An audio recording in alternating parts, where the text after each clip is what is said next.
അന്ധവിശ്വാസങ്ങൾ എന്ന് പറഞ്ഞാൽ എല്ലാ വിശ്വാസങ്ങളും അന്ധമാണ്.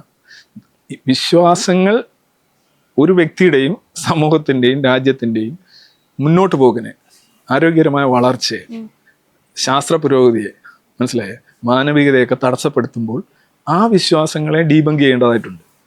ഇപ്പോൾ ഫോർ എക്സാമ്പിൾ സ്ത്രീയും പുരുഷനും, ഇപ്പോൾ സ്ത്രീകൾക്ക് വോട്ടവകാശം കിട്ടിയത് 20-ാം നൂറ്റാണ്ടിലാണ്. മിക്കവാറും ബ്രിട്ടനിൽ പോലും കിട്ടിയത് 20-ാം നൂറ്റാണ്ടിലാണ്. എന്തുകൊണ്ടാണ്?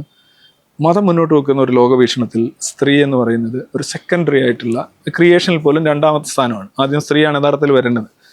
ഒരു റീപ്രൊഡക്ഷനാണ് ഉദ്ദേശിക്കുന്നതെങ്കിൽ, ഒരാളെ ആദ്യം സൃഷ്ടിക്കുന്നുണ്ടെങ്കിൽ അതൊരു സ്ത്രീ ആയിരിക്കണം. അത് ഏത് ജന്തു വിഭാഗത്തിലും സസ്യത്തിലും മനുഷ്യരിലെല്ലാം അങ്ങനെ വരേണ്ടത്. പക്ഷേ ഈ മതം എന്ന് പറയുന്നത് പുരുഷനുണ്ടാക്കിയ ഒരു സാധനമാണ്. പുരുഷൻ ഉണ്ടാക്കിയ സാധനത്തിൽ പുരുഷനെ മുകളിൽ വരുന്ന ഒരു കഥകളാണ് എല്ലാ മതങ്ങളിലും ഉള്ളത്. അപ്പം ആ ഒരു ലോകവീക്ഷണത്തെ നമ്മൾ ഡിബങ്ക് ചെയ്യണം. കാര്യം അത് സ്ത്രീകളുടെ ഈക്വാലിറ്റിയെ, ജെൻഡർ ഈക്വാലിറ്റിയെ സമസ്ത തലങ്ങളിലും അത് ദോഷമായി ബാധിക്കുന്നുണ്ട്. അപ്പോൾ അതൊരു അന്ധവിശ്വാസമാണ്, അത് ഹാംഫുള്ളാണ്.